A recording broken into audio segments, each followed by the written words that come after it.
2009년 아바타 1편 개봉. 공식 제작비만 2억 3,700만 달러, 하나 약 3천억이라는 큰돈을 들인 대작으로 월드박스 오피스 성적 또한 약 28억 달러, 그러니까 하나 약 3조 5천억 이상이라는 역대 1위 기록을 세우며 대박 중의 초대박 영화로 등극합니다.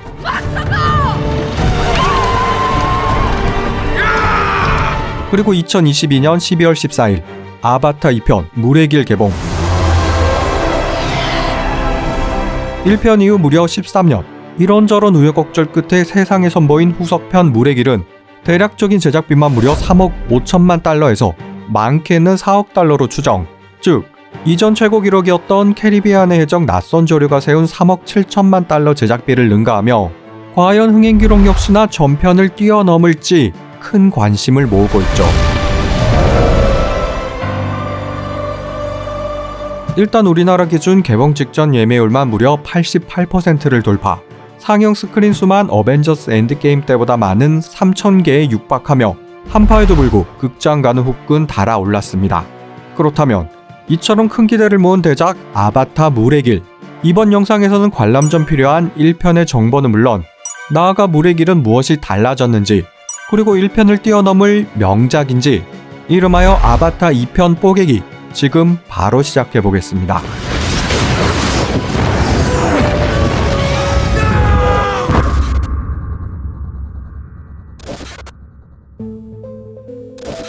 그럼 무엇을 알면 좋은가? 그건 바로 스토리의 중심이 되는 제이크 설리와 그를 죽이려 했던 빌런 마일스 쿼리치 대령 둘의 관계이죠.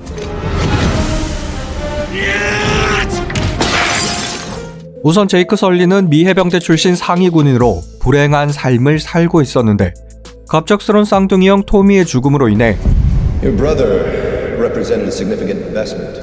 I'd like to talk to you about taking over his contract. 형 대신 아바타를 맡아 머나먼 행성 판도라로 향합니다. 그리고 비록 아바타를 통해서지만 다시 걸을 수 있게 된 기쁨과 더불어 판도라의 원주민 나비들에게도 점점 매력을 느끼게 되죠. You know, I don't even know your name.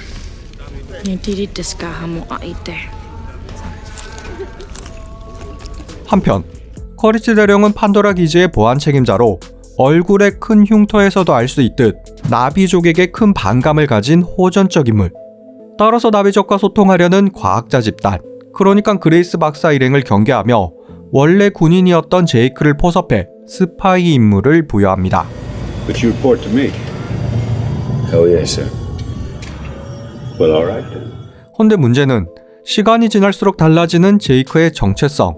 나비들의 생활에 동화되어 부족원으로 인정받는 것은 물론 Navia. Luyo. 원주민 네이티리와 점점 가까워지다 못해 사랑하는 연인 사이로 발전. 나아가 인간들의 무분별한 개발 행위에 대항해 본래 목적과 임무에 반하는 행동을 하며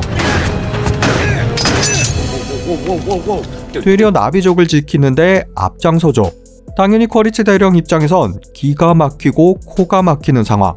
결국 나비족을 한 방에 쓸어버리려는 계획은 물론 배신자 제이크도 함께 없애버리기 위한 대공습을 감행합니다. Bring it down.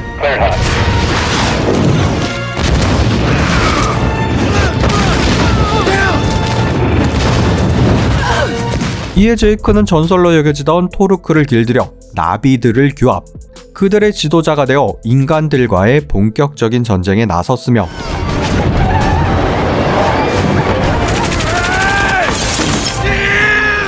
결국 AMP 슈트를 탄 쿼리치와도 맞붙게 되고 비록 절체절명의 위기를 맞긴 하지만 네이티리의 결정적인 도움으로 그를 사살함은 물론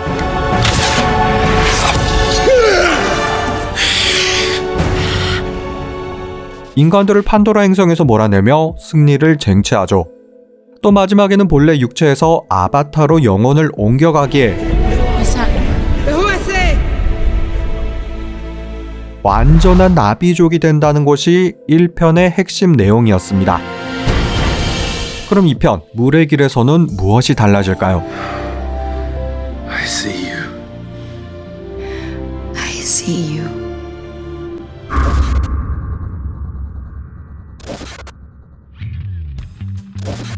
지금부터는 일부 물의 길의 스토리가 포함되어 있으니 유념해 주시기 바랍니다. 먼저 1편과의 가장 큰 차이점은 바로 이야기의 배경이 숲에서 물, 그러니까 바다로 바뀌었다는 것이며, 따라서 물의 부적인 메카이나가 새롭게 등장. 또 생물과의 교감이 중요했던 나비인 만큼 이크란을 대신하는 바닷속 이동수단인 일루, 날치를 닮은 외형답게 수중과 공중으로 오가는 스키밍, 그리고 고래를 빼다 박은 툴큰 등 다양한 생물들 역시 선보였죠. 특히 툴큰은 인간보다 뛰어난 지능을 가진 것으로 묘사되며 나비들과 적극적으로 교감하는 것은 물론 1편에서 동물들이 나비들을 도왔던 것처럼 강력한 아군으로 전투 상황에서 큰 활약을 펼치기도 합니다. 나아가 제임스 카메론은 1989년작 어비스를 비롯 그의 대표작이기도 한 1997년작 타이타닉에서도 알 수 있듯 누구보다 해양 영화의 진심인 감독인 만큼 역시나 눈이 휘둥그레질 만한 눈뽕 장면들, 극강의 해양 영상미를 선보였죠. 다만 1편이 동화적이면서도 몽환적인 분위기였다면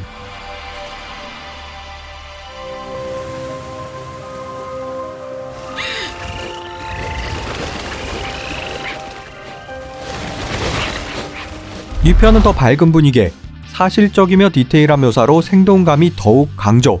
마치 판도라 버전 내셔널 지오그래픽을 보는 느낌이었습니다. Disney and Avatar are supporting the Nature Conservancy to protect our oceans, including 10 amazing animals and their habitats.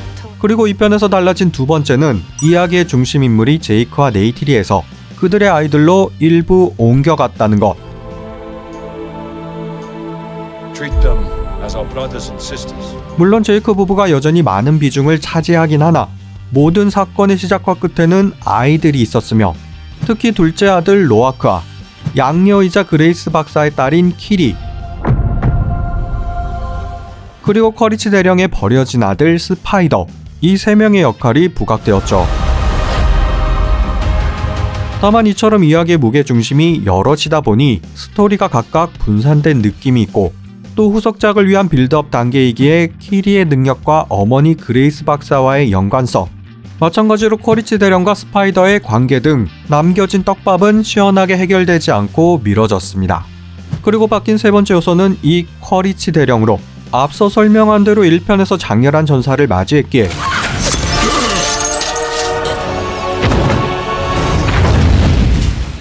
따라서 2편에서는 아바타의 기억이 이식되었다는 설정으로 재등장하죠. 그러니까 제이크처럼 영원히 옮겨간 것이 아니기에 완벽한 커리치라기보다 반쪽짜리라 할 수 있고, 또한 전투 방식 역시나 AMP 병기가 아닌 아바타의 신체를 활용한 힘과 힘의 대결로 옮겨갑니다. 그렇다면 이렇게 바뀐 부분들이 1편에 비해 더 나아졌다 할 수 있을까요? 지금부터는 2편의 아쉬운 점을 이야기해보죠.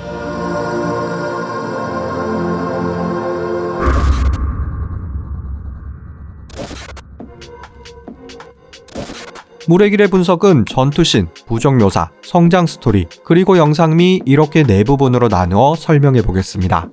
우선 전투씬에 관해서는 1편에서 중점이 되었던 대규모의 격돌, 즉 수천, 아니 수만의 나비족들이 모여 지상과 공중에서 벌이는 대규모 연합 전투를 기대했다면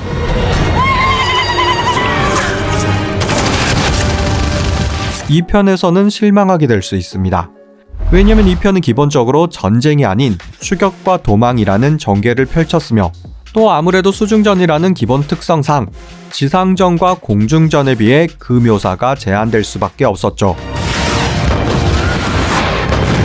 다시 말해 1편에서는 기계와 군대는 물론 대규모 헬기 부대 등 메카닉과 나비들의 대결 양상을 보였고 숲이 파괴되는 장면과 같이 각종 화기에 의한 대규모 폭발 장면도 그려냈지만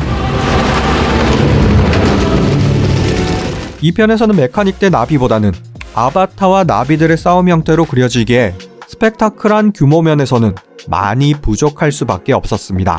또한 메카이나 부족의 숫자도 1편에 비할 바가 되지 못했으며 또 이상하게 전투가 시작된 후에는 어디론가 사라진 뒤 영화 결말부까지 등장하지 않았죠. 그리고 두 번째 원주민 부족에 대한 묘사. 아바타 1편에서 신비하게 묘사되었던 오마타카야 부족의 삶.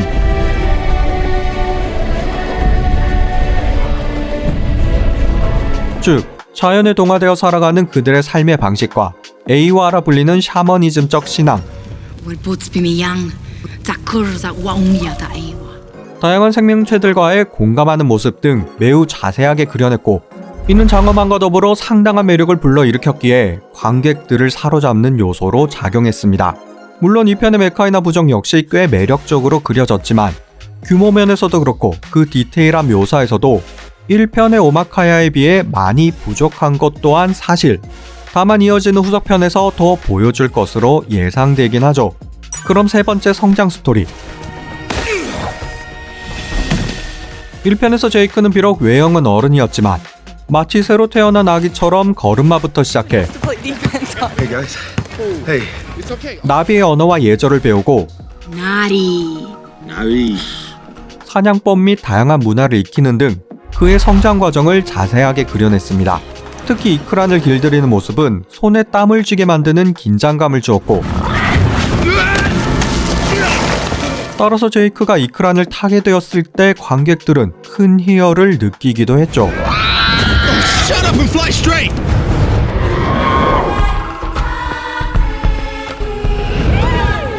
또한 인간과 나비족 사이에 낀 제이크의 정체성 변화 과정, 이 역시나 큰 공감 포인트로 중요한 매력 요소였는데, 2편 또한 인류를 길들이는 과정도 있고 또 인간과 나비의 혼혈인 아이들이 받는 차별을 그려내기도 했지만 1편에서 주었던 긴장감과 갈등 양상에 비할 바는 아니었습니다.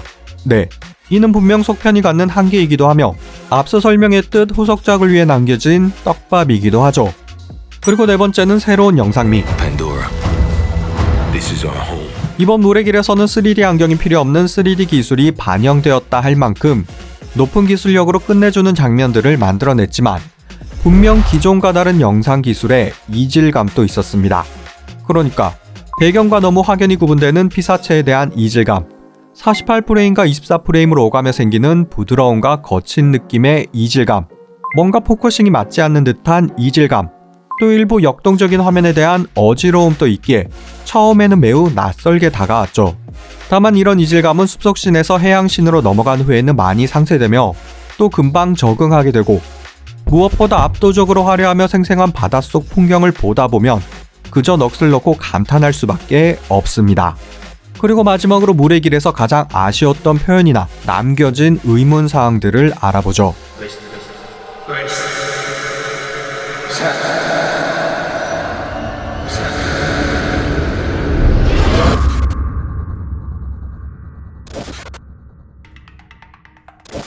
아바타 1편에서의 주제가 자연 보전이었다면 이번 물의 길에서 핵심 주제는 가족사랑. 따라서 제이크는 누구보다 가족들을 아끼는 모습을 보여주었습니다. 많은, 몇 가지 일관성 없는 행동을 보여주었죠. 우선 토르크 막토로스 역할을 저버리는 행동. 제이크는 부족장이랑 막중한 임무를 맡아 인간들과의 전쟁을 이끌었는데 코리치 대령이 등장하고 스파이더가 납치되었다는 이유만으로 돌연 부족을 떠나는 결정을 내립니다. 이는 물론 가족을 위해서라지만 남겨진 부족원들의 안위는 물론 심지어 양아들인 스파이더가 납치된 상황에 이를 구할 생각은 않고 한마디로 도망쳐 숨어버리죠. 좀 극단적으로 말해 부족원들은 가족이 아니고 스파이더는 친아들이 아니기에 나 몰라라 하는 인성 쓰레기, 그토록 가족애를 외치더니 전혀 이치에 맞지 않는 행동이었습니다. 또 부족원을 떠나는 것까지는 그렇다 해도 그 목적지가 멀리 떨어진 숲이 아닌 바다라는 건 물론 새로운 환경과 모습을 보여주려 한 의도였겠지만 왜 하필 익숙하지 않은 바다였는가에 대한 충분한 설명이 없었죠. 그리고 또 어설퍼진 쿼리치 대령의 포스와 전략. 1편에서는 누구보다 잔인하고 또 용맹했던 쿼리치 대령. 2편에서는 그 위험을 전혀 느낄 수 없었는데 아이들을 납치 후 보인 어설픈 행동들도 그렇고 나아가 극 전체로 보아도 아이들 납치, 맞대결, 구출 및 도망, 이 레파토리만 계속 반복되어 긴장감을 축소시켰고 또 갑자기 아바타에서 타이타닉 느낌의 재난영화로 바뀌는 결말부, 이 역시나 기대했던 해양 전투 묘사와는 좀 다른 양상이었죠. 그리고 마지막으로 아바타란 본래 분신으로서 다른 육체를 조종한다는 의미인데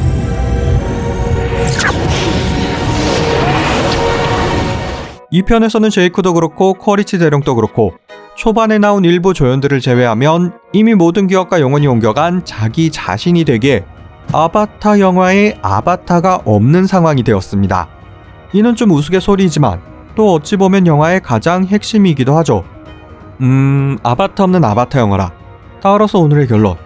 속편의 재앙 제임스 카메론. 영상미는 더 높아졌지만 스토리와 감흥은 1편보다 못했다. 여기까지 머프무비였습니다.